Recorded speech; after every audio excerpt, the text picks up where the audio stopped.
Hello, everybody. This is Catholic Dad, episode number 305. Mercy versus Justice. I'm at work today, finishing up call. It's been a long weekend, and we had a great homily today. It's Sunday, the Sabbath day. And Father gave a homily today about mercy versus justice. And so he was talking about moms and women in general tend to give something called impulsive empathy. Like when a child falls down and skins their knee, the mom runs up to him and gives him impulsive empathy, which is essentially gives them mercy and says, "Oh, sweetie baby, does that hurt? Let me kiss the boo-boo," and so on and so forth. The father gives something called potential empathy, which is, the kid falls down, skins his knee, and the dad's like, "Get up, move along. I don't see any blood. You're fine."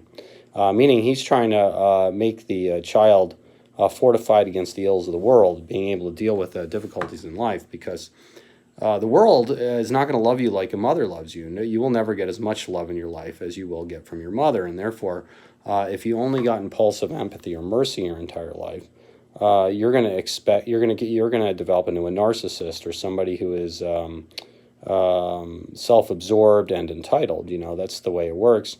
And fathers give something called potential empathy, meaning they're not going to empathize with you in the moment, but they're going to empathize with you in the future and what you possibly could be, that you could be tougher, you could be more fortified. Because when the world tries to bowl you over and knock you down, you need the father's love to step up and put your shoulders back and not fall down every time something difficult happens in your life.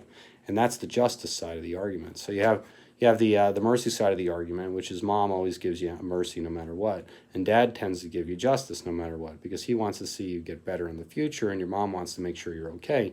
And evolutionarily, that makes sense. I mean, 100 years ago in the United States of America, children were actually malnourished and starving and dying. They actually died of basic illnesses that nobody ever dies of anymore, because they didn't have the nutrition to survive any kind of adversity. And so the mother's psychology is intricately lined up with the survival of an infant, and therefore she's always going to be merciful. And the father is he's there to fortify the child. Now, let's think about the history of the church on this one.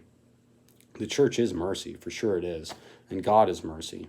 But he's also just, and the church also has justice. Now, in the history of the church, it's had issues of mercy and issues of justice. But I would suggest to you that in the last 50, 60 years, the post-Vatican II church has concentrated more on the merciful side of things than the just side of things.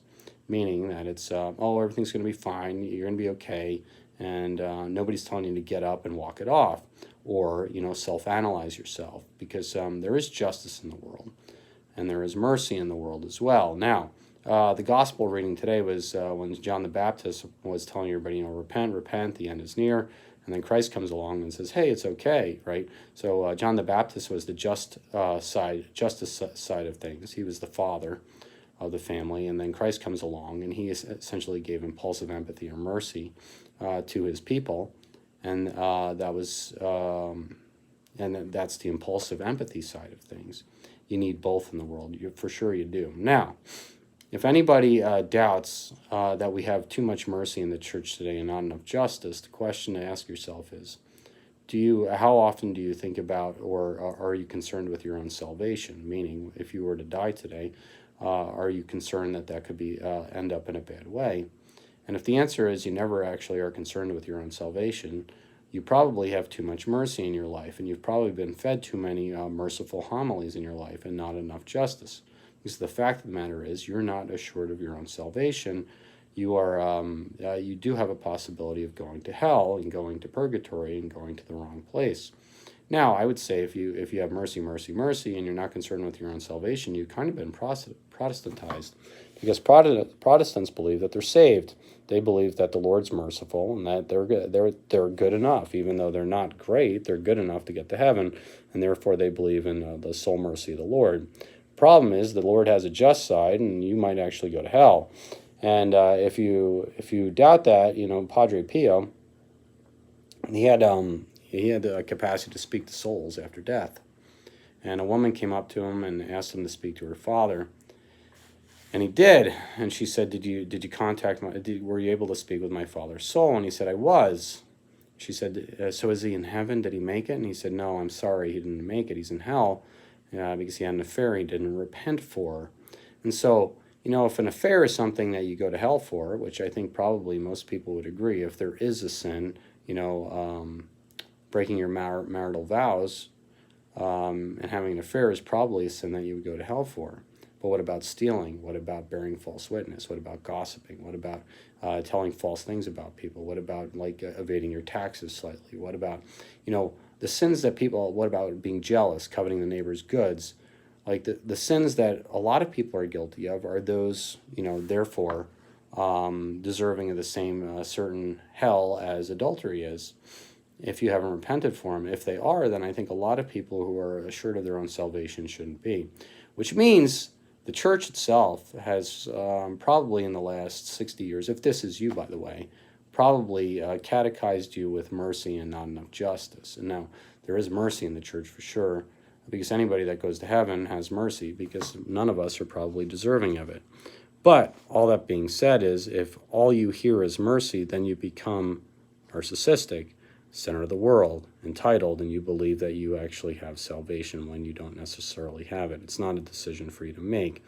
If the church only screams at you and yells at you and does the justice argument, then you end up with feelings of inadequacy, or low self-esteem. You might actually suffer from scrupulousness, which is actually a problem as well. Being scrupulous, you can't even function in your life because you think every time you have a thought you're sinning, and that's not necessarily true either. And so the truth is somewhere in between, much like it is in a family. You need the mercy of the church, but you also need the justice of the church, much like you need the mercy of the mother, much like you need the potential empathy or justice of the father. And so anyway, this is Catholic Dad making you think about it. Please like or subscribe, get to Mass, and pray the daily rosary. And for you, as a Catholic, if you want some homework, do think about that. Do you ever worry about your own salvation? Because if you don't, then you probably have too much you probably believe more in mercy than justice, and you could be wrong. And if you are wrong, then how do you make amends for that as a Roman Catholic? Well, getting to confession, confessing the sins that you know you're guilty of, and then doing the penance that's prescribed. That's where the justice part, that's where the potential empathy comes in. How to make you a better person, how to amend your life, how to habituate better behavior in yourself. So I guess an analogy would be this. The priest is like the father, right? And the Christ and the Eucharist is like the mother. One gives you the potential empathy that you have to do better and you have to reform your life. And one gives you salvation if you approach it. So there you go. This is Catholic Dad making you think about it. Please like or subscribe, get to Mass, and pray the daily rosary. God bless you all.